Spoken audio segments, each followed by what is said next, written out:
Tonight, lawyers for Kpandai MP Matthew Nyindam file another notice of appeal and stay of execution as court release full ruling on the matter to buy more time for him in Parliament after Speaker's 7 days deadline expires today.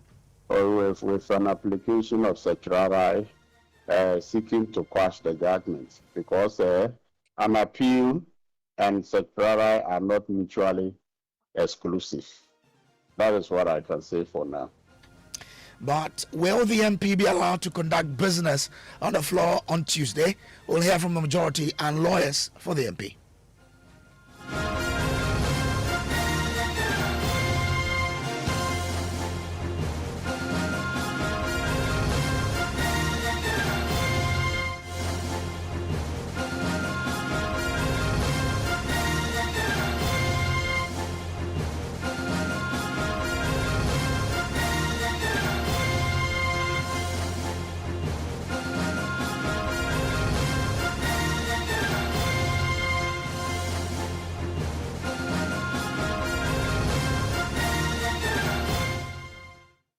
This is Top Story brought to you always by Telecel, connecting energies. Also by Holy Insecticide Spray and Coil Enjoy, Holy Sleep, and by Short Pension. Trust into the future with you. Now, the fate of Member of Parliament for Kpandai constituency, Matthew Nyindam, is tonight hanging in the balance as lawyers of the New Patriotic Party raise against time to file another notice of appeal and stay of execution on a High Court ruling. The Tamale High Court, presided over by Justice Emmanuel Planchbrew on November 24th, on a petition brought before the court, annulled the results of the 2024 Kpandai parliamentary election. In that particular election, the action of the court caused chaos in Parliament last Wednesday, where the majority insisted the MP must not be allowed to transact business on the floor. Listen to the Speaker's ruling on the matter. The debate on the floor.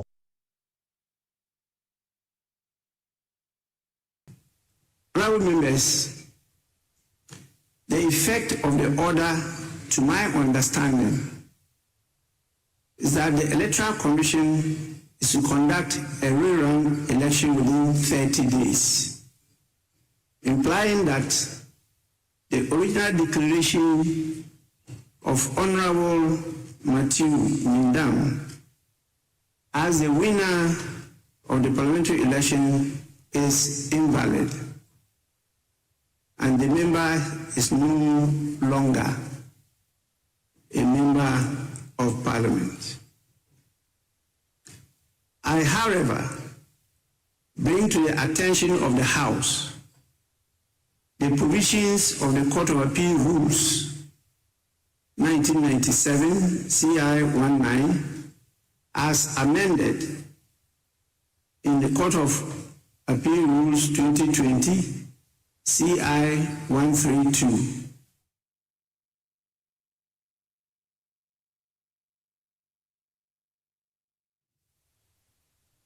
Honourable members, is therefore premature to say that the Honourable Matthew Nyindam is disqualified from entering and participating in the proceedings of the House, because this period still falls within the 7 days mandatory stay of execution of the order. Honourable members, this is not a declaratory order, it is an executive order that was delivered by the High Court. And so the honourable member is right to have been in the House yesterday and to have participated in the proceedings. Well, that was the Speaker ruling on this particular matter. The minority today has also launched a scathing criticism of the court following the Justice Planchbrew's failure to release the full judgment on the case on the Friday November deadline. He promised. My colleague Fatao Bayaga joins me in studio with the excerpt of the particular statement. Bayaga. What does that statement say? Yes, Brace. So the minority says Justice Emmanuel Planch Bruce's handling of the Kpandai election petition is deeply troubling, especially his failure to deliver the written judgment he publicly promised. Now, they argue it is unconstitutional for the court to nullify an entire constituency election when only 41 of 152 polling stations involving about 500 votes were challenged, despite the MP winning by a margin of 3,734 votes. So according to the minority, the judge's refusal to release the judgment after two formal requests has effectively paralyzed the appellate process and undermined public confidence in the judiciary. And this statement, as indicate, came in this morning before the release of the ruling some few minutes ago. But we are just learning that particular ruling, as I said, has come. And we can now hear from lawyer who led the case for Matthew Nyindam at the Tamale High Court, Sylvester Isang. The judgment is now out. I think some 30 minutes ago, we received the judgment of the judge. And it's out there for the whole public to judge for themselves. And even in the absence of the detailed judgment, we were able to file a notice of appeal. We were just waiting for the judgment to come to terms with the justifications or the reasoning of the courts, and which would inform us of further grounds of appeal to be filed with the leave of the court or further action. You see, if we read the detailed judgment and we see that there are jurisdictional issues or something like that, we could head to the Supreme Court or with an application of certiorari seeking to quash the judgment, because an appeal and certiorari are not mutually exclusive. That is what I can say for now.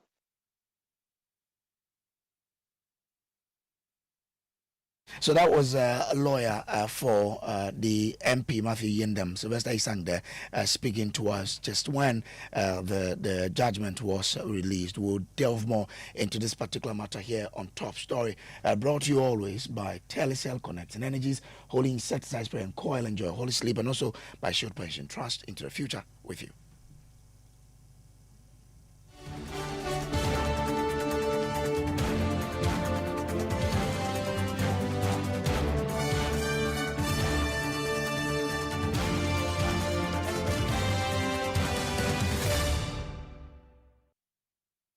Well, so we're still staying on Kpandai because as the judgment has come, and we now know that lawyers for the New Patriotic Party and the MP have been able to file this appeal and stay of execution.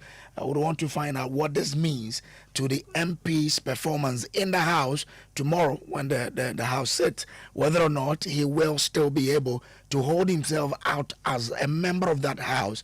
We'll be getting legal education from lawyers and also members of Parliament for us to understand what this really means, because we now can confirm that lawyers for Matthew Nyindam have been able to file another notice of appeal and a stay of execution on the High Court's ruling.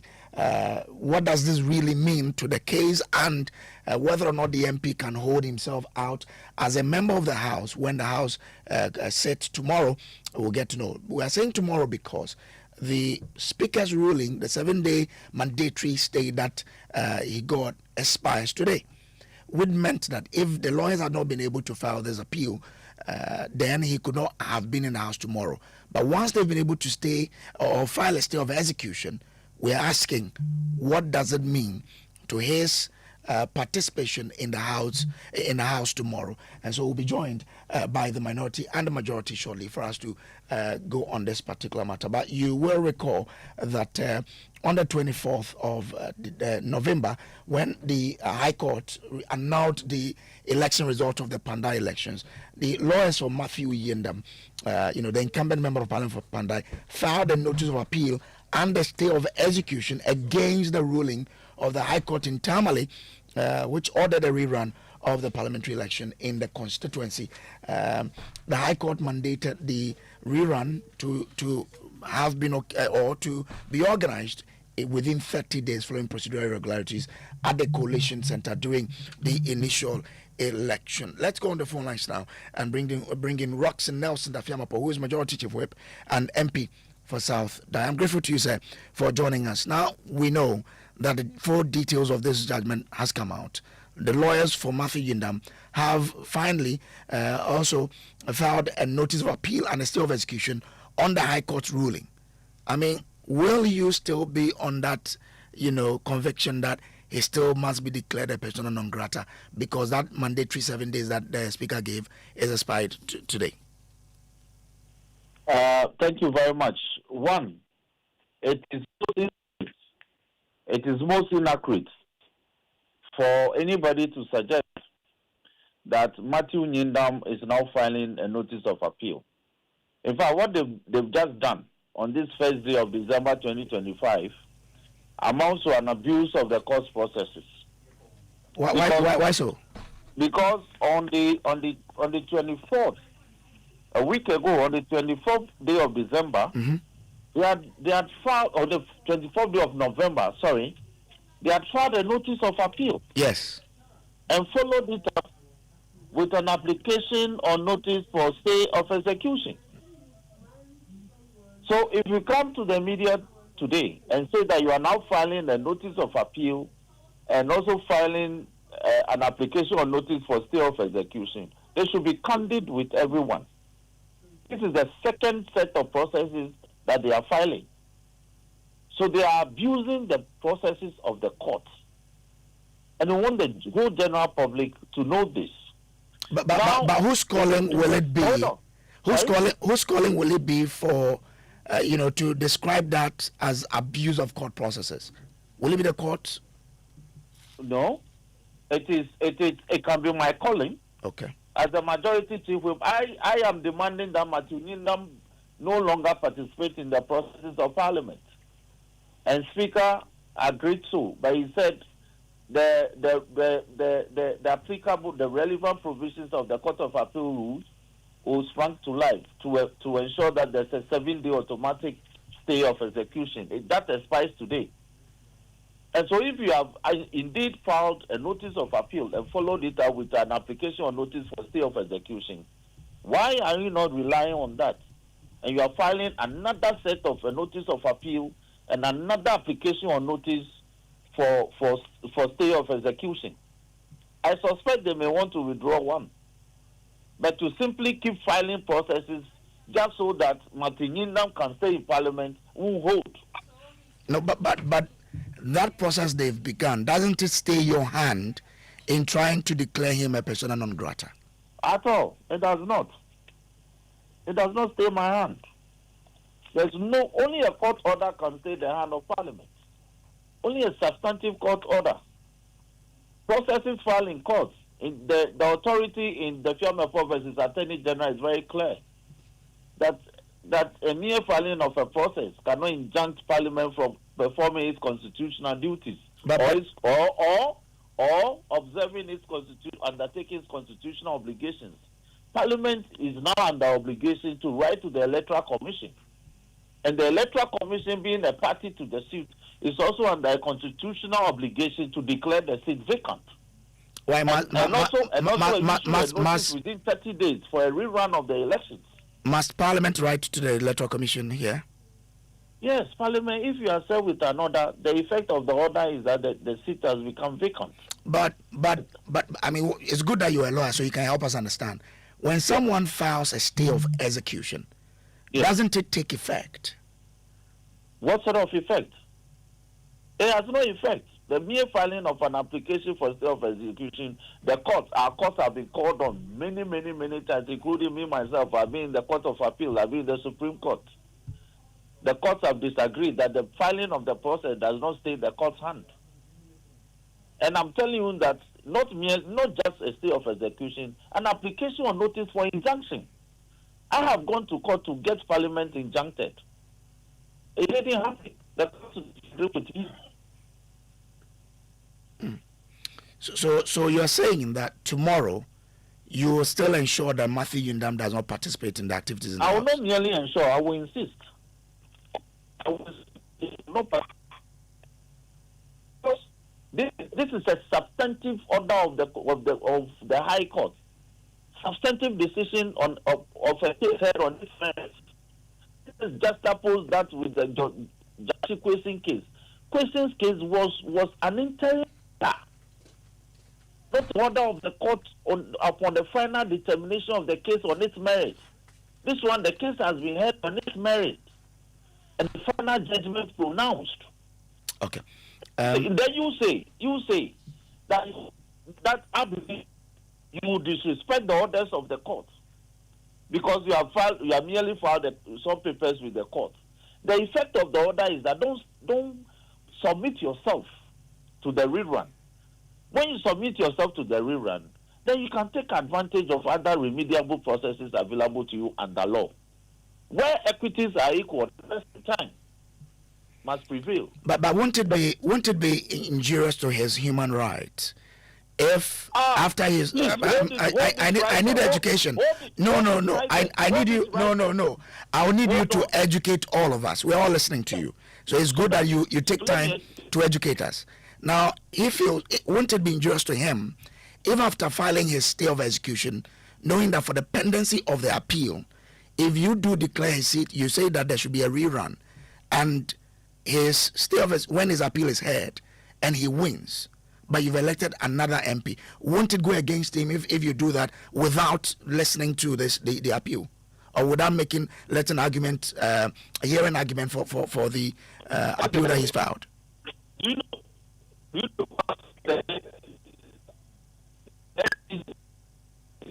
As a person. So let me respond. Good. The person, the entities that have suffered the greater harm is the NEC, and my colleague MP is Salah. He was one who you. Unfortunately, the line isn't helping us. So if anybody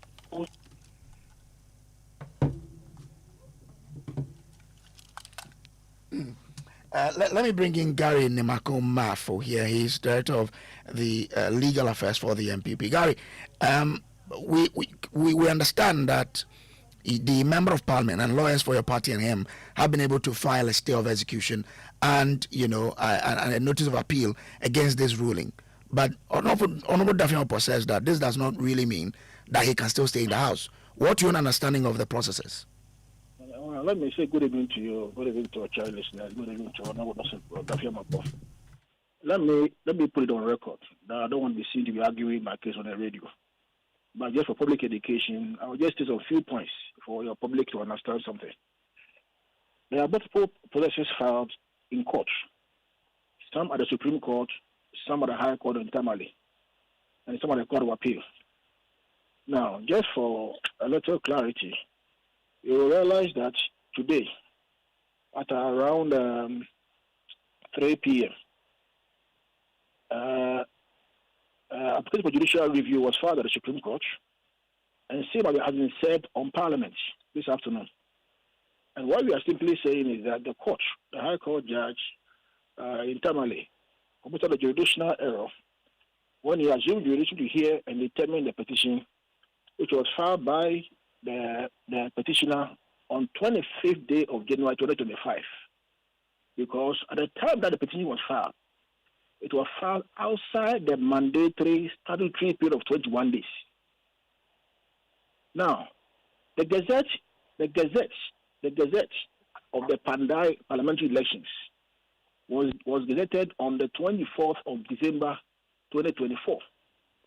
Now, any lawyer knows that once a gazette has been published by the Electoral Commission, you can file your petition within 21 days from the date of publication of the gazette. This particular petition that was filed before the High Court Tamale was filed on the 25th of January 2025, clearly falling outside the 21-day mandatory period. So I'm at a loss. I'm really at a loss how a High Court judge who sees jurisdiction when he knew he had no jurisdiction will be able to take a petition when they are far out of time. Security for cost was paid on the 27th of January 2025, and they couldn't detect these illegalities. I'm surprised. I am surprised. But subtract 25th January 2025 from 24th December 2024. It is 32 clear days. 32 clear days when it was filed. So clearly, the judge had no business entertaining the petition in front of him, let alone conduct a full-blown hearing and write a judgment that we are seeing today. So Parliament has been set before the Supreme Court.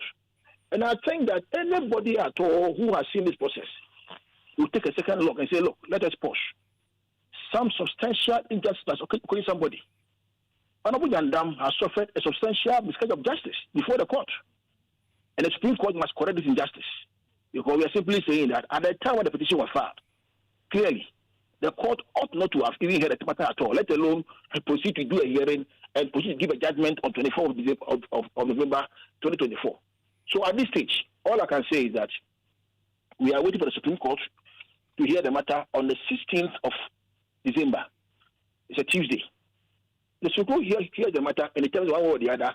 That will chart the path of the way we are all going to go. But clearly, I'm telling you, any lawyer who is published in our courts knows too well that petitions are filed 21 days within the notification.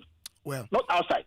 Okay, but within, not outside. Does the filing of a stay of execution and the process that you've begun, doesn't necessarily stay the hands of the EC from executing the orders to organize a fresh election?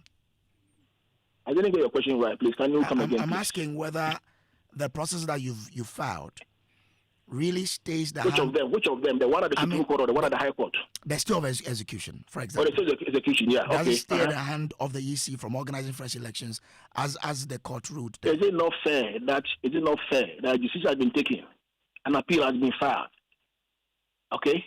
And then the man says, please, Court of Appeal, matter has been filed at the Court of Appeal. So hold your hands.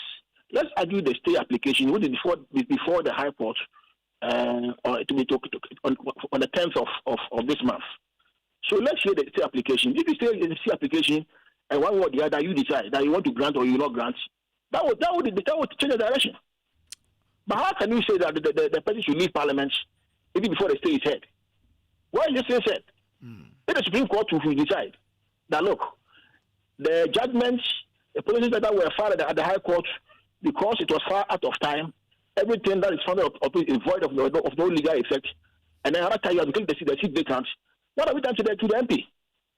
So why the haste? Why the indecent haste?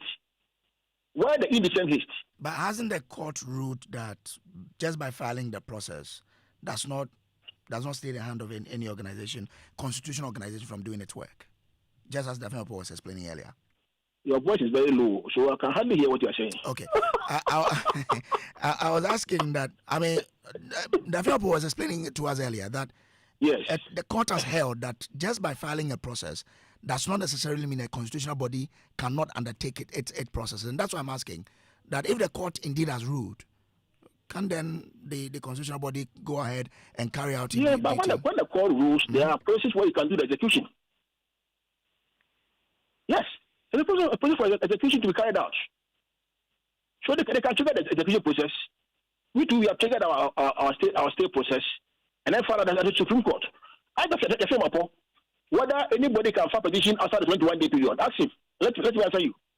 Whether anybody can file petition outside the 21-day mandatory period as provided for by law. Ask him.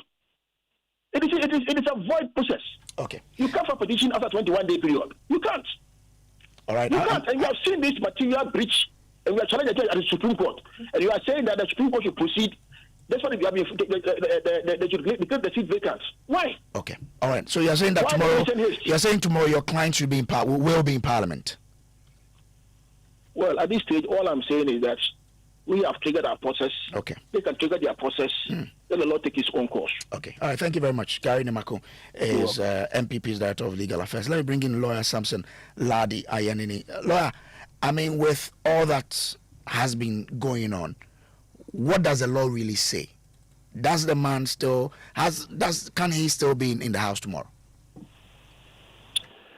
If you read the judgment, which is dated the 24th of November, the conclusion is this, let's read it out. It is in the light of the various written addresses of the respective council for the parties that I hereby order a rerun of the Kpandai parliamentary election to satisfy the constitutional requirement of free and fair current elections. Who is the order directed at? Do you see who the order is directed at in this ruling, in this judgment? The Electoral Commission? That is supposed to be the natural expectation because the Electoral Commission is a second defendant in the case, or second respondent. Do you see Parliament here? Parliament is not there. So let's put things in perspective and let's not begin to confuse issues that there is any order directed at Parliament. There's no order directed at Parliament. As we understand, and I think Roxanne was hesitant to state, but on the day the judgment was given, it was premature to say that the MP should not be in Parliament. That was clear premature because the automatic 7-day stay after a judgment applied. If that applied and it expires, the pendency of the stay of execution before the High Court, I believe, and there's authority to that effect, should operate to still hold the scale, the balance equal, as it is now, the status quo, until it has been determined. If the High Court determines that it dismisses the stay of execution, you know that naturally they will repeat it to the Court of Appeal, which we all do all the time, because they are mandated to file it before the High Court. If they take it to the Court of Appeal, it is only about a week or within 2 weeks, and it will be heard. So I think all of the parties should be patient and not rush. If it goes to the Court of Appeal and within 2 weeks it will be determined, they should wait for it to be determined. If the Court of Appeal says, no, a rerun should go on whilst the appeal itself is being heard, that's a different issue. But a Court of Appeal will also, what will weigh on its mind is whether it's going to allow the state to sink money into a rerun, and then when the determination of the appeal is done, then eventually it confirms that perhaps the High Court decision was not right, and then we have to, that must be a waste of money, isn't it? Then you have to do the process all over again, or the person goes back into their position. Would have wasted money. As we are speaking, they say there's another application to the Court of Supreme Court for certiorari. So I think both parties must not be in a hurry at all. And by my reading of the law and reason, I think they ought to all exercise patience and allow the processes to run their course. Okay. All right. Grateful to you. Lawyer Samson Ladi Ayenide. That's how we wrap up the story here. Brought to you by Telecel, Holy Insecticide Spray and Coil, and also by Shield Pension Trust. Into the future with you. Up next is Newsnight.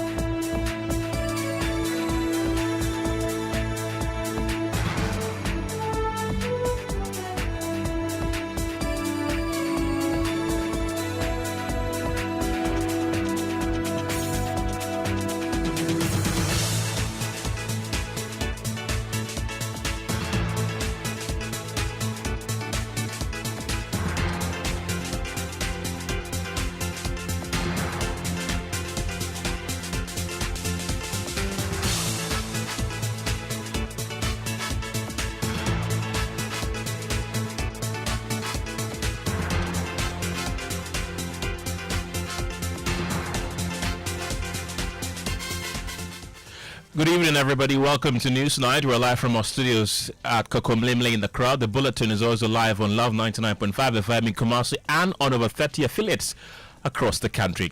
Well, tonight, as concerns deepen over this year's WASI performance, one of the country's top national teacher unions, NAGRAT, blames the sharp decline in pass rates to reduce contact hours under the free senior high school policy. This intermittent breaking of school, going home and coming back, is affecting that what we call the learning regime. So this affects students' performance. Number two, it is not every home.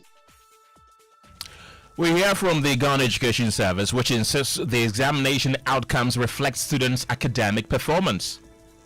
Also tonight, Chief Justice begins consideration of 10 petitions for the removal of EC chairs, including Jean Mensah and 2 others, as government forwards all petitions. The President has indeed received the referenced petitions in respect of the Electoral Commissioner and her deputies, and then the Special Prosecutor. We also have details of another set of petitions calling for the removal of the Special Prosecutor that is also being considered by the Chief Justice. Looking at, tell me one person has been able to prosecute successfully. Is, I know in my petition I said demonstrated bad faith. Also tonight, Health Minister raises questions about government's agreement with Zipline as he reveals the drones delivered non-critical supplies like condoms, exercise books and school uniforms during the erstwhile administration. Some of the items, they fly. Items like condom, blood donor cards, not blood donor cards, mosquito nets, food and nutrition items, adhesive tapes, syringes and needles, education materials. We have more as he says government is engaging Zipline over value for money as Ghana pays over $500,000 monthly for drone services in business. Oil marketing companies justify the expected increase in prices of petroleum products at the pumps. In sports, Midiama remain focused on Ghana Premier League title quest despite late draw against rivals Asante Kotoko. Also coming up tonight, we'll take you to Awoya and Krampak Room, where a 180-unit modern resettlement community designed for families in the lithium concession remains only on paper, stalled by Parliament's delay in ratifying the mining lease. They came to demarcate our buildings and told us we would be relocated. We even used some of the roofing sheet to put up a small pen for our livestock. All of this shows we genuinely plan to expand our home. We've got the latest of these and many other stories coming up in the next 1 hour. You can be a part of this show by sending us a WhatsApp on 055 1111 997. My name is Kenneth. Gyasi. And my name is Ofori. Details after this. Auntie T, abeg, fix me go betete Ghana. No garri, no oil, no plantain, just beans then eggs. Hey, brah, that be dangerous combination, no. Problem no day. I feel handle am. For Telecel, with the Bob say everybody gets what they like. That be why Made For Me bundles day. Based on your usage, if you get your own data and call packages, falla! Made For Me bundles like the way you the want them. That *530#, then buy Made For Me bundles today. Telecel. Connecting energies. From Lagos to London, from New York to Kingston, from Durban to Kolegono, everyone's coming to Ghana to taste the culture. On the 26th of December, Black Star Square becomes the heartbeat of the continent with Omale, Tiwa Savage, King Promise, Jackie, and more on stage. It's Taste the Culture, the Black Star Experience. # Taste the Culture is sponsored by Kivo, Boss Energies, and Goyle. Supported by New Gas, Soft Care, and GNBC. Visit www.tastetheculturegh.com for more details. In a cozy restaurant in the heart of the city, 2 girls reunite. The mission, a mystery date with a Prince Charming. You said you had a surprise that would change my life. Where is he? Relax, he'll be here soon. But she doesn't like him. No, oh no. And it gets worse when he shows up with a shadow from June's past. Hi, June. In partnership with Joy FM and the National Theatre, Roverman Productions present Order for 4 and Clibber White's play. Do I look like a grandmother to you? Showing on the 28th, 29th and 30th of November and 5th, 6th and 7th of December at the National Theatre. Fridays at 7 p.m, Saturdays at 4 p.m. and 8 p.m, and Sundays at 1 p.m, 4 p.m. and 8 p.m. Rate 300 Ghana cedis. Buy tickets via the Korba short code *365*535#. The Roverman app or the following outlets: Joy FM, Dantoman Shell, East Legon Shell, Airport Shell, and Community 11 Shell. Call 050-554-6010. Sponsors: Korba, Gino Tomato Mix, M Notify, Roverman Productions. Be the difference. No matter where we are, Africa always calls us home. And here in Ghana, the call is clear: to power growth and create lasting impact. At Stanbic Corporate and Investment Banking, we are creating giants and connecting businesses. From financing bold energy projects to enabling cleaner, reliable power for industries, we are fueling Ghana's transformation. With our support, Gensa Energy is delivering sustainable energy that powers Goldfields operations, helping them move closer to cleaner, greener mining. This is a story of how we bring businesses together, create jobs, empower communities, and invest in the next generation. Stanbic Bank, delivering sustainable growth, creating impact. To learn more, visit stanbicbank.com.gh. You're welcome back to News Tonight. Let's begin on the education front, because tonight, as conversations intensify around this year's WASI performance, the National Association of Graduate Teachers is blaming the limited contact hours under the free senior high school policy for the poor outcomes. Well, this year's results recorded a significant downturn. Nearly 6,295 candidates had their results cancelled, and an additional 1,066 candidates remain under investigation for suspected offences. Well, the broader national picture shows troubling trends. Well, more than half of the candidates who sat for the exam scored between D7 and 5.9 in core mathematics, the lowest performance in the subject in 4 years. In an interview with Joy News, President of the National Association of Graduate Teachers, NAGRAT, Angel Kabunu, said the outcomes reflect the actual performance levels produced under the current structure. This intermittent breaking of school, going home and coming back, is affecting that what we call the learning regime. So this affects students' performance. Number two, it is not every home that is conducive for learning. Yes, there are homes that you go, you may have your own room to yourself, but a mass majority of our students don't have such homes. In fact, the distractions at home are enormous. And all these things, together with a lot of other factors, affect students' performance.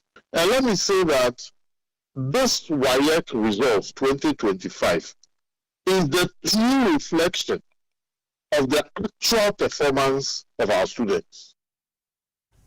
And let's expand this conversation. We have on the phone lines Angel Kabunu, the president of NAGRAT, whose voice you just heard. Also, Kofi Asari is the executive director of Africa Education Watch. But we'll first start with Angel Kabunu. Good evening and thank you for your time here on Newsnight.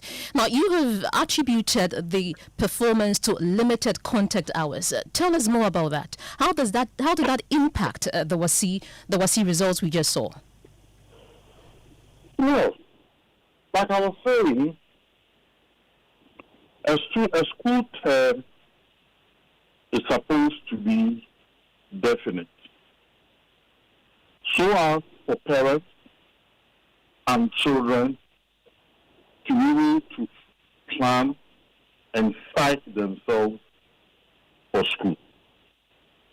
So when we have a definite timetable that says schools reopen in September and schools go down in December, the parent knows, the child knows, the teacher knows, the school knows that this is going to be our school term.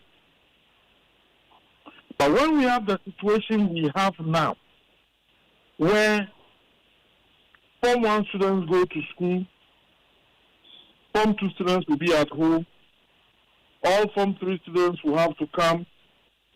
Sometimes people went to school for as low as 2 weeks and had to break for others to come. There's one thing, when students go home and return to school, they don't immediately get into the academic frame.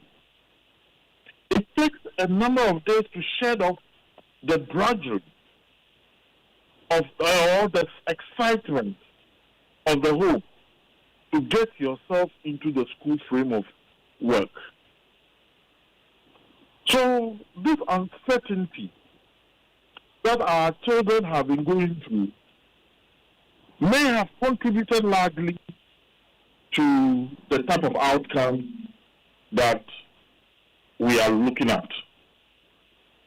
The next thing I'd like to talk about is the fact that it is not every parent and every home that is created conducive for learning to take place. There are homes where the distraction and the external influences affect education negatively. That is why the boarding system is so popular in our country, and our parents crave for it because they know the type of home environment the child comes from. And let me say, this result is the true reflection of the program we are running. Let us not chide ourselves. This is the true reflection of the performance of the students. You've talked about this being the true reflection of the performance of the students, but beyond that, are there other factors that contributed to the decline? Yes. Like I said, we have tried to provide education for everybody, which is good. But we have not created the commensurate infrastructure to match up with the numbers that we are talking about. Again, the interesting thing about this country is that we have some 80 or so schools that every parent or child wants to send his or her child to. So we have not even lifted the infrastructure in most other schools that currently are underserved in terms of numbers of students. If we want to talk about number of secondary schools, we have enough secondary schools in this country to accommodate comfortably all our children if our children are equitably distributed. But because of this preference, so the preferred schools have gotten choked. The despised schools are in need of students. The environment is not exciting. Children are not motivated to learn. And where the environment is such that we have the children who may be motivated to learn, we have overcrowding. We need to take steps to equitably distribute students in school by providing the needed infrastructure. Then we should stop this grade A, category B, category C thing that we are doing. It's a reflection of our inept approach to providing resources to all schools equally. And Mr. Kabano, my final question to you will be, the GS has released a statement, and in that statement it says that it will fully transition to the international WASI that is written by West African member countries in May-June 2026. I'm just asking your thoughts on that. You think it's the right way to go? Well, that exam is not too different from the one we are writing. I mean, the standards are the same. There's nothing French about it. Andrew Kabano, President of NAGRA, thank you so much for your time here on Newsnight. Thank you very much. Well, let's bring in Kofi Asare, who's the Executive Director for Africa Education Watch. Glad you could join us this evening. You've been listening to Angel Kabanu from NAGRA. He's been attributing the results that have, we have been seeing this year to the reduced contact hours by the students. Do you agree with him? Well, he's a teacher. And he's talking from experience, I surmise. So it will be difficult not to agree with him to that extent. But it is also important to avert our minds to the fact that what operation could have occasioned this result. What operation in the sense that you get a feeling that in many schools, especially the Nyindam schools, people were not adequately prepared, especially for maths. And this is not a general failure. These are two subject-specific dips, which are very, very concerning. And that's why I'm saying that it's lack of poor preparation towards these subjects. But for now, we can only wait for the Chief Examiner's report, which should be out by the end of the month. It is only when that report is out that the GES will be able to analyze, ascertain where the gaps were, and on the basis of that, intervene in those areas to ensure that the right remediations take place ahead of the June 2026 exam. And while we wait for that result, from your experience as an educationist, what measures do you think we need to put in place to avert such results from repeating themselves, for example, next year? Three things. First, we need to continue to strengthen regulation and supervision to continue to improve the credibility of our results. I want to encourage the Ministry of Education to continue its stance that invigilators who are caught colluding will be dismissed from the service. Second, I want to encourage the GAS to continue to hold masters to account for examination malpractice that occurs in their schools.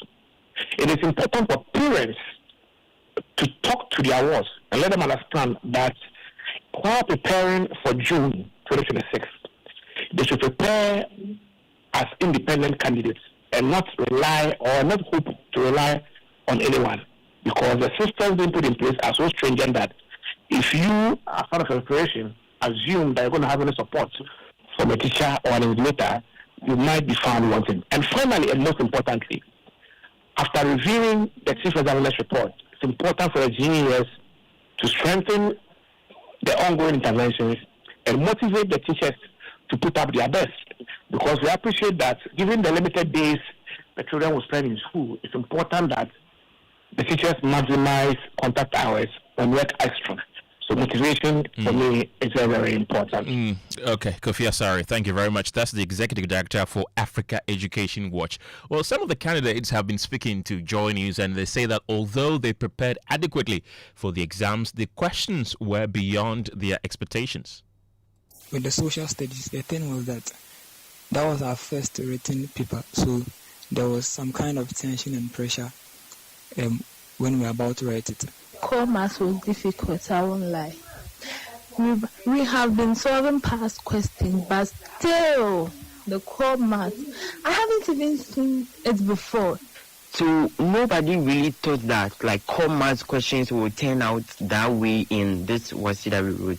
So the way we were actually taught was to be strategic in how to solving, diagram questions, how to be solving word problem questions and all that. So we didn't really bang much of our efforts and hopes on how word problem per se, because if I'm to remember correctly, the comments that we wrote from question 1 to question 5 was all word problem. The topics we were given by WAEC to study for the exam, when the day for the exam arrived and we sat for the exam, none of the the topics we were given appeared on the question paper.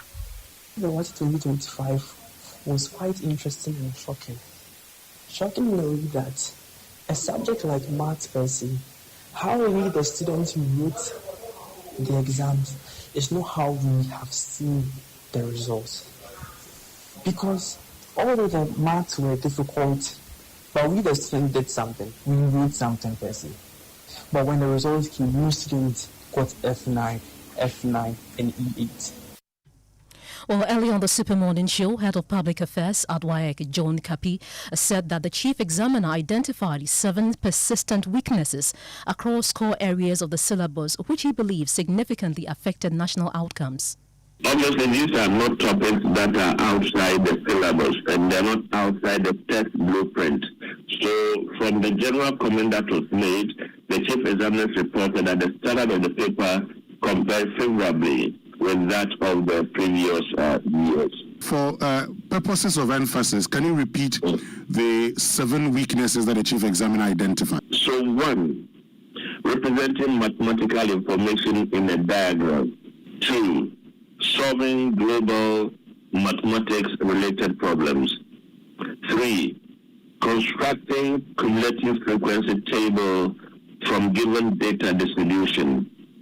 4. Making deductions from real-life problems. 5.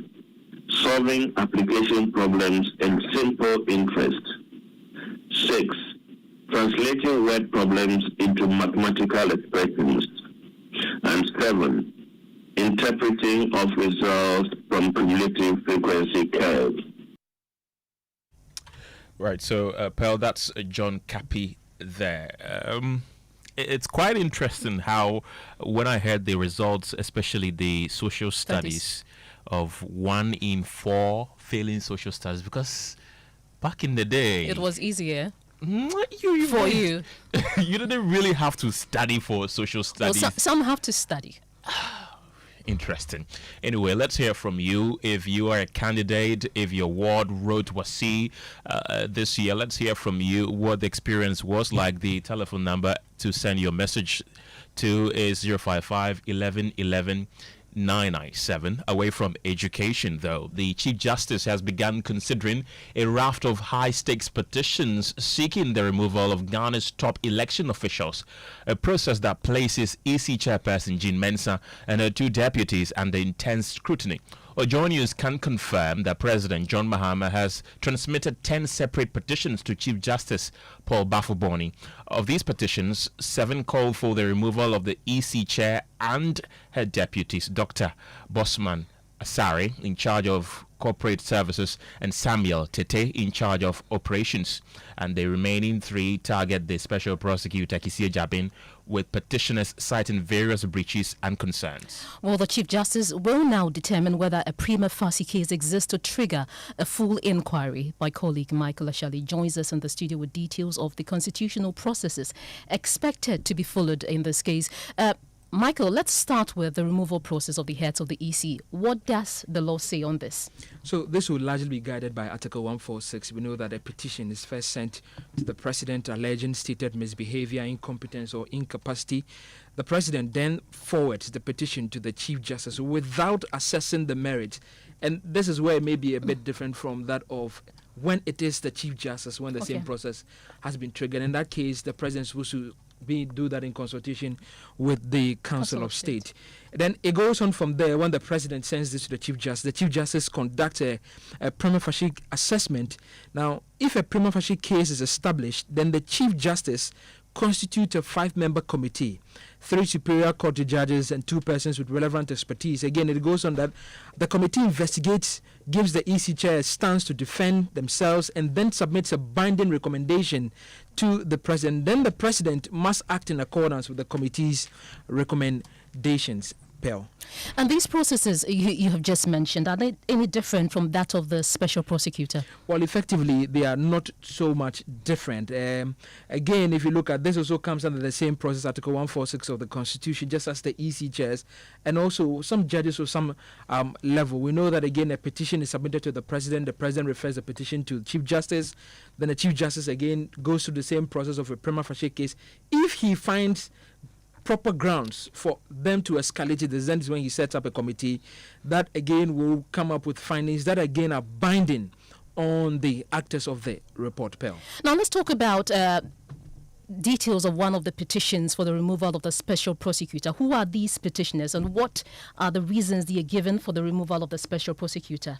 So, Pearl, the petition that I have in particular is the one that has been filed by Apostle Abraham Lincoln Labi and 2 others, Roland Paddy and Philip Sapia. They give 5 major reasons they think that the OSP, or not the OSP, the SP, the special prosecutor should not continue to stay in office. They talk about Kenneth Ofori's issue, that allowing him to leave, they thought that was a bad faith. That the petitioners say the special prosecutor showed bad faith during the exit of former finance minister Kenneth Ofori.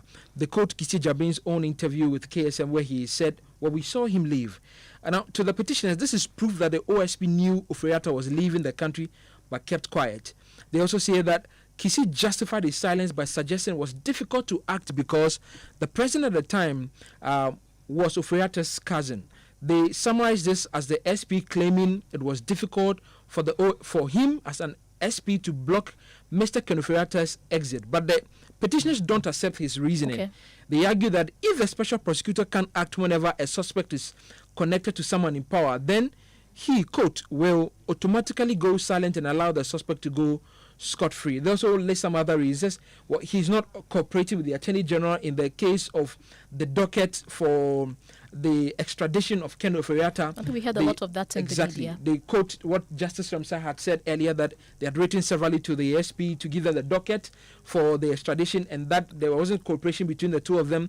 They go ahead to talk about the conflict of interest, that he tried to investigate allegations against himself as the SP, leading the office of the special prosecutor in the case of Martin Pebu and some of the allegations he had made about their office. And then again, they also mentioned abuse of office, that they have had some allegations of some staff being used as domestic workers. So these are some of the allegations for these petitions. Three of them think that the SP Kise Jabin should not continue to lead the office of the special. Did you say prosecutor. some staff being used as domestic workers? Well, so that is exactly some of the allegations that they are making. They even in their own petition said that it may need some more investigations, independent investigations to unravel what that really means in that particular one. So if you look at the main petition, it's almost a full page and a half on that particular section. Section 4, where they talk about abuse of office by Kise Ejaben. Michael Ashali, thank you. So we know that the petitions have been forwarded to the Chief Justice. This was confirmed by government spokesperson Felix Kwachifusu earlier today. Listen. If the president has received as much as 10 separate petitions, and when were they forwarded to the Chief Justice? Well, I can confirm to you that the president has indeed received the referenced petitions in respect of the electoral commissioner and her deputies, and then the special prosecutor. Are you able to tell us when they were forwarded to the Chief Justice? Well, this happened sometime last week. And also, is this on the advice of the Council of State? Well, every process that needed to be on it has been undertaken. And the process for doing so is quite clear. So I heard your resource person in the studio take you through the process. And that is precisely what the president has followed. That is what I can say for now. Finally, when is the Chief Justice expected to return to the president on the determination of this case or otherwise? Again, at this stage, the process has left the hands of the president. Beyond conveying the petitions to the Chief Justice for the processes to continue, there's little else that the president does in this particular instance. So everything now rests with the Chief Justice, who I believe will act in accordance with Ghanaian law. So, Kenneth, you had Felix Kwachifusu, government spokesperson, speaking to us on the midday news this afternoon. Pearl, thankfully, we have one of the petitioners who want the OSP gone. Abraham Lincoln Labi is joining us on the telephone lines right now. Glad you could join us this evening. What are your reasons for petitioning for the removal of the OSP? Good evening to you all and the listeners.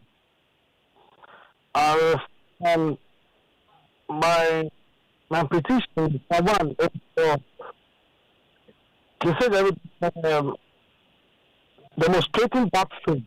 That is, where you saw the person going and you refused to make any attempt. And it said that you made attempt of reaching out to the other agencies.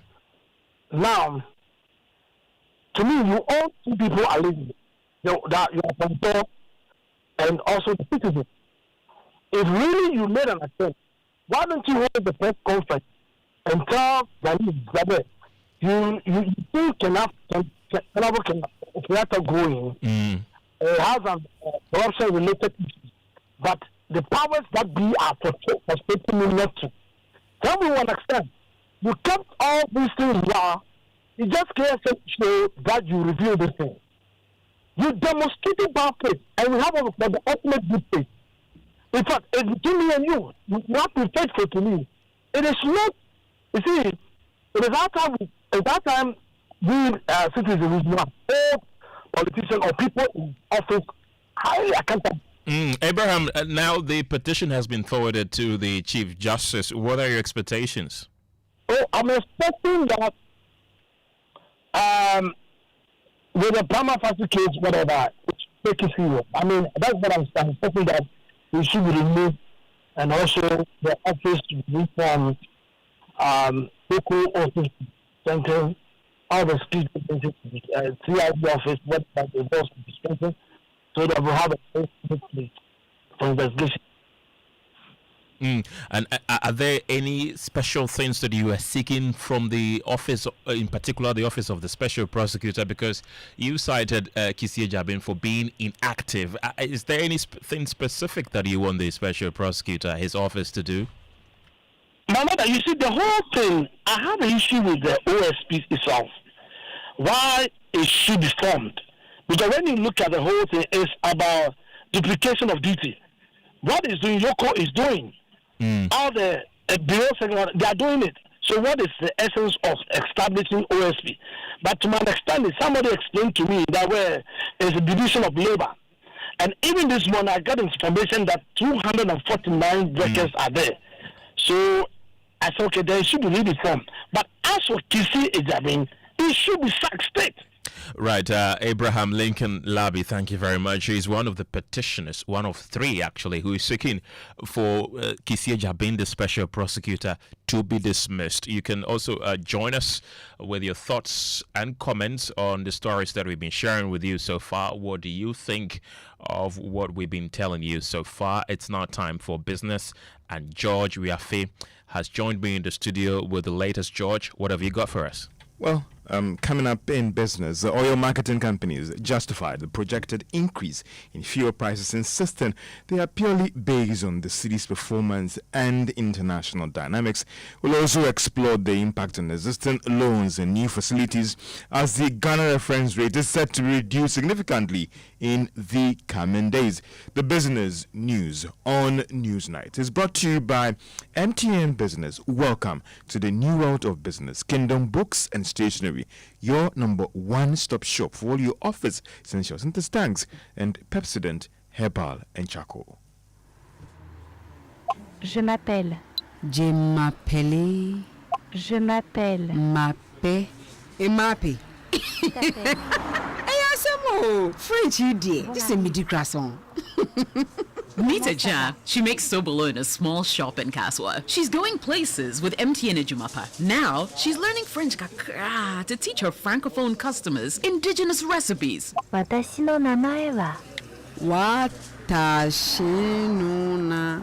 My boy. Whoa. She's learning Japanese too? Watash. What? If you're a woman with a small business, join MTN at Jumapa today by dialing *5060# and enjoy 150 megabytes data, a lifestyle bundle for social media, free MTN to MTN calls every Monday, and an insurance cover. You will also gain access to expert training, discounts on digital tools, and financial support to grow the business of your dreams. Terms and conditions apply. MTN.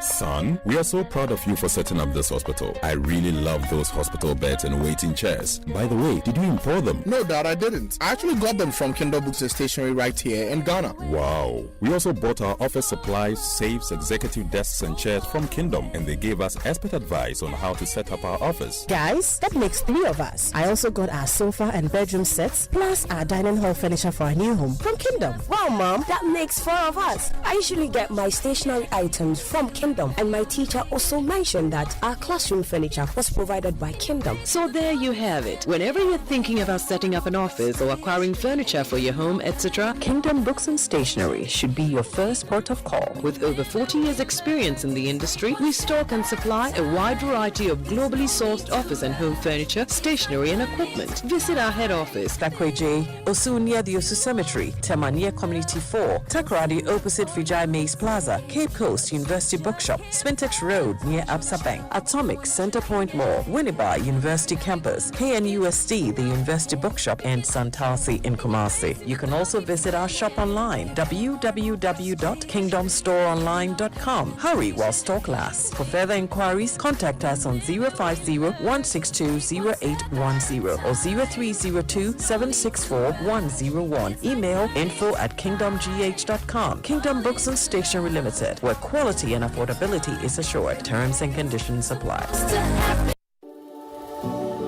At Star Oil, we believe fuel is not just a commodity, it is a lifeline. Every cedi saved at the pump is a cedi that helps a mother send her child to school. A farmer transports food to the market, or a young entrepreneur deliver their first order. Our mission is to make fuel more accessible by offering consistently competitive prices, helping ease the financial burden on Ghanaian households. In a country where transportation costs can consume nearly a third of household income, this is not just business. It's a social responsibility.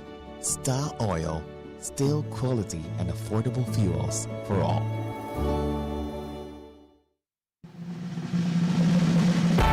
For many years, we've been solving Ghana's water storage problems with quality tanks. Sintex tank.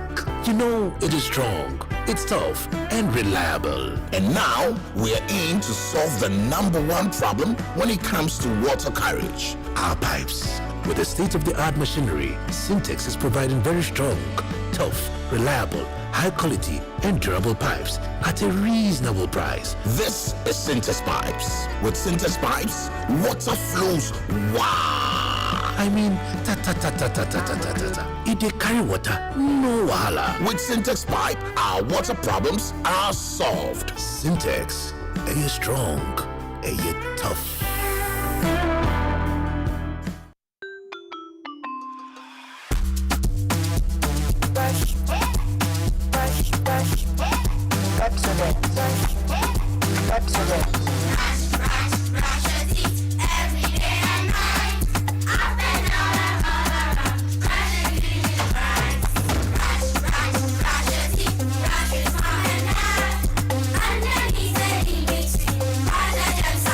Brushing gets more fun with your kids with the new Pepsodent Kids toothpaste. Give your smiles protection that lasts. Grab yours today from a store near you. This advert is FDA approved.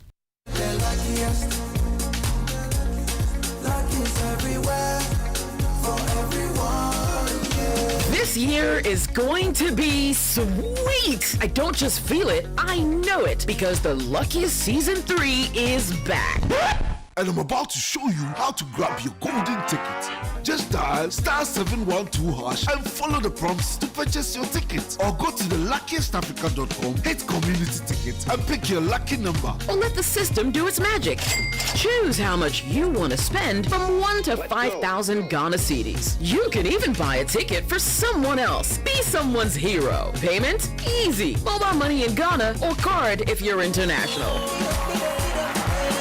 One ticket can turn 1 CD into 500 times more. That's maths we love. Or your community will win 10 times more. So let's get lucky together because luck is everywhere.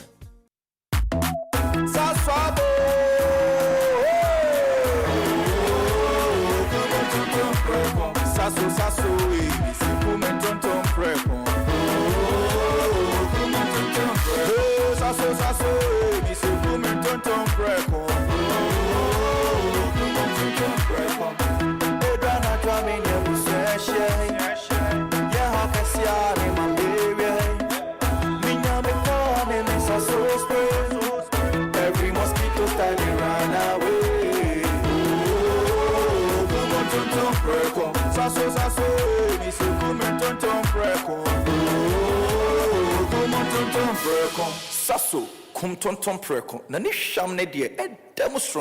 This advert is FDA approved. Welcome back to Business on News Night. Now, oil marketing companies have justified the expected increase in fuel prices at the pumps. Now, prices of petroleum products are set to be increased by as much as 5% per litre from tomorrow morning. However, some consumers are still raising questions about the justification for this hike. Dr. Riverson Upon is Chief Executive of the Chamber of Oil Marketing Companies. Master who has gone for the fixed rate, at least you are betting against all odds. So basically, national prices for petrol and diesel. Petrol rose by 1.26% and diesel by 2.28% in the market. So crude oil prices went down 4%. But obviously, the demand for the end products are high at this particular time of the year, as expected. So that is what is driving the depreciating by 1% from 10.94 to 11.14 over the window that is being expired right now. It tells you that yes, there's a continuous depreciation that we should expect even during this window. And that's also affecting the prices that we have.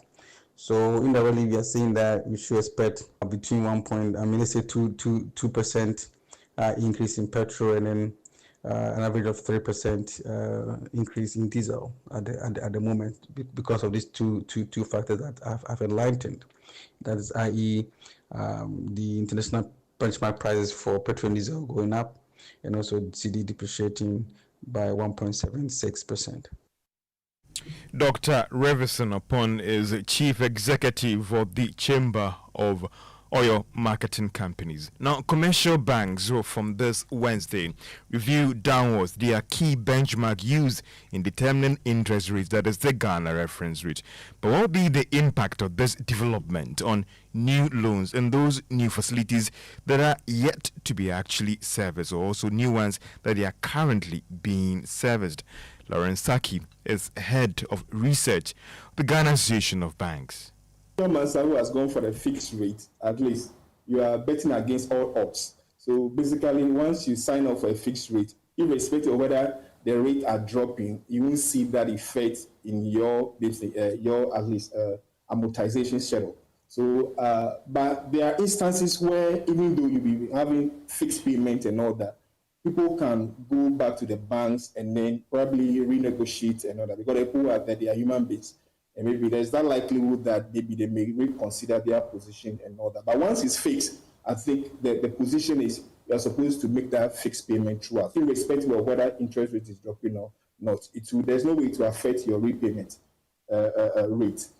Concerning the other person who will go for variable, I think they will see the real benefit because the computation varies as per changes in the GRR. So once the rates are dropping, your repayment at the rate will also drop. And if it's increasing, I think we should expect similar increase in what the repayment. The same principle applies in FX as well. And that is Lawrence Saki. He is head of research at the Ghana Association of Banks, explaining how the review in the Ghana reference rate will affect existing loans as well as new facilities. Now, businesses have described as prudent decision by the Bank of Ghana to cut its key lending rate to commercial banks. The central bank last week cut the policy rate by some 3.5%. Mabedu Abuaji is chief executive of the Ghana National Chamber of Commerce and Industry. Well, obviously, it didn't come as a surprise to me because looking at the dynamics and the environment, we had predicted at least 3.5%. So that was our minimum. Just scan around the variables. Inflation, I mean, it's gone down. The disinflation process that we started has been very positive. It's gone down significantly. As you said, now we are doing 8%. And then we are hoping, I mean, from projections, we will do about 6%. If you look at the difference between inflation and the then 21.5%, it was about 13% for the real interest rate, which was very high. And that is supposed to even drive investment, drive people bringing in money. That money was not coming. Secondly, if you look at even now, the 8% and the 18%, you have a real interest rate of about 10%, which is still very high. At that time that the policy rate was 21.5, we were told that banks were giving facility below the policy rate, which of course shouldn't happen. Mag Beduabwaji is Chief Executive of the Ghana National Chamber of Commerce and Industry. Now, Happy Sunshine Camping has officially launched its latest addition to the Ghanaian food market, Lavan's Pepper Sauce Shito. Acting Chief Executive, that is Patrick Amwakumensa, said the new product stays true to the original taste of its tradition. Happy Sunshine has been in our market space for almost 12 years with the success story of Lavon's tomato mix, Hondi tomato mix, Tam Tam tomato mix. We thought it needful that Shito being our daily necessity, especially when it comes to our schools, we went to the boardroom and thought of bringing something very authentic. With this, we all know it's just like Mama made it, just like whatever we do in our household. It's pure, natural, and authentic. We have shrimps, that is protein. We have fish. We have natural chili pepper, and these are all essential ingredients that is helpful for the body. Acting Chief Executive of the Happy Sunshine Company, Patrick Amwako Mensa. And that's all for business on Newsnight. Back to you. Okay. Well, thank you very much for bringing us the latest in business. It's now time for sports, and Daniel is here. Yeah, Midiama Sporting Club, they missed a chance to extend their lead at the top of the Ghana Premier League table with a 2-2 draw against Asante Kotoko at the Babayara Sports Stadium yesterday. Midiama took a 2-0 lead, but Kotoko scored very late in the game to clinch the draw. But Midiama head coach Ibrahim Tanko says his side remain focused on their quest to win the Premier League title this season. Like I said, normally before the game, if you ask me to share 1 point, I would say yes. But looking at how the game went, definitely we deserve the 3 points. But that's how football is. No, I think, and I said it even before the season, that we are ready. So this is the 12th week games, and we still have enough game to play. So we are going to watch the video and then correct our mistakes and then try to get the 3 points at home next week. You heard Midiama Sporting Club head coach Ibrahim Tanko speaking there. Now, Ghana's senior women's national team, the Black Queens, are in England ahead of their friendly against the European champions on Friday. The high-profile friendly is to aid the team's preparations ahead of their final WAFCON qualifier next year. The Queens finished third in this year's WAFCON in what was their first appearance since 2018. That's all for sports. Back to you guys. Thank you, Daniel.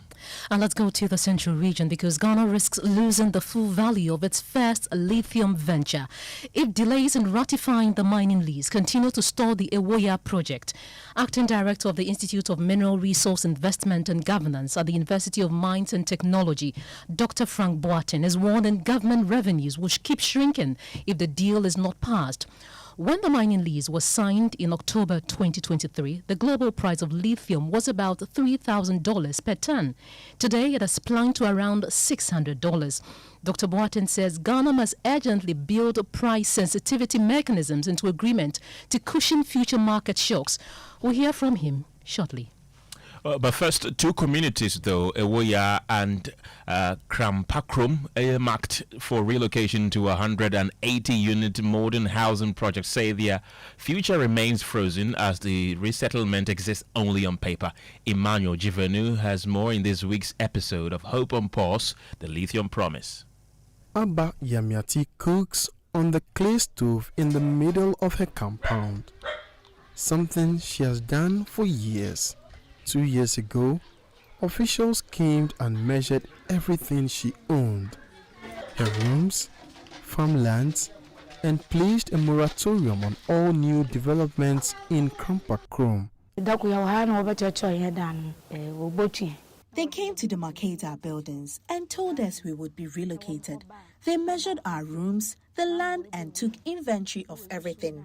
And afterward, gave us photocopies of the validation form. The same process was carried out on our farmlands as well. Abba fears any new development she undertakes could be destroyed or excluded from compensation. The delay is a major worry. The stop work order means any new development won't be counted for compensation. They may even pull it down because the order is already in place. Because I can't just stop work, no, I do pay. Ewoya is one of the communities earmarked for resettlement. Richard Mensah sits with his wife and children in front of the single room that all 6 of them share. A weak, aging structure meant to be temporary. Richard has said for years to build additional rooms, but the moratorium placed on new buildings halted his plans, and the building materials have been wasting away. Trying to complete this room so we could move into it. We even used some of the roofing sheet to put up a small pen for our livestock. Ewoya's Queen Mother says the uncertainty has paralyzed the entire community. No one is building, no one is improving their farms, and key services the project promised, including a new school, remain on paper.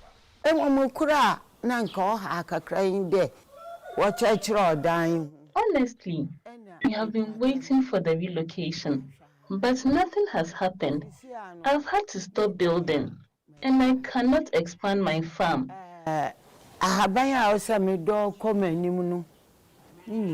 It's very worrying. We are pleading with the government to ratify the mining project so we can move forward. At Ewoya's improvised community school, teacher Esther says children here can only attend school up to class 3. After that, they walk several kilometers in their quest to quench the academic thirst. Because of this walking, the performance of the students here are very poor. It's very poor because you see they are tired. They walk this long distance journey to school and come back. When they come, they go to bush. So they don't get time to learn and study. So their performance is very low. But if they've gotten the infrastructure here, they are being taught here, they close maybe 2:30 or 3, they have enough rest, do their homeworks and do reading, their performance will be up. Meanwhile, the resettlement plan meant to move Ewoya and Krampakrom into a modern community has been fully designed and approved, but cannot begin. The new township covers 29.5 hectares with 180 housing plots, a preschool, a market and a commercial center, a health facility zone, a sports field, a chief's palace and place of worship, light industrial area, surfaced and unsurfaced internal roads. We were taken to the new site where we will be relocated, and we have seen everything there. This is what residents were shown. This was what they were prepared for. But the entire plan depends on Parliament ratifying the mining lease. We took advantage of, at the time, the high lithium prices of 3,000 to, for example, move beyond the... For residents like Abba, these national debates feel distant. What she lives every day is the paralysis. If the lithium mining is truly going to happen, they should hurry up. Once we are relocated, we can start rebuilding our lives. 2 years after being told not to cultivate new farmlands, not to build, and not to improve their homes, the people of Ewoya and Krampakrom remain stuck between relocation and reality. A modern township has been designed for them, but they cannot see it. Their current communities cannot progress, and until Parliament makes a decision on the Ewoya lithium project, their lives remain paused. Emmanuel Jivanu, Joy News, Central Region. And let's now listen to Dr. Frank Boateng, who's calling for the urgent ratification of the Ewoya lithium deal. The more we sit down and wait, we are losing out on the market. We are losing out on, cashing out from these minerals. So it's very crucial that we don't let this turn into another debate where there will be a standoff and we are not going to close this deal. I feel there are certain things we can look at. Price sensitivities can be plugged in. If tomorrow prices change, we can come back to the table and look at the royalty deals as well. And let's bring you more stories tonight, because in the heart of Buankron, an ancient mango tree has become the most important teacher and the most fragile classroom. Its branches offer shade but no shelter from a harsh reality. This community's only school is collapsing. For nearly 200 young children, their first lessons in life and learning are happening not within the safe walls of a classroom, but under this tree, as their actual school building crumbles just feet away, a silent symbol of years of neglect and broken promises. Anas Sabit has more in the following report. This ancient mango tree, a symbol of life and abundance in Buankron, has become an unlikely hero, but is a hero born of desperation. This right here, KG1 through to primary 3, nearly the entire lower primary structure, hold their lessons right here, day in, day out. Why? Because this dilapidated 2-unit block built by the community several years back is dying. Years of rain damage, neglect, and frustrated police have left it structurally unsound, too dangerous to enter. Nana Omono Asamoah Chipafo is the Odikru of this community.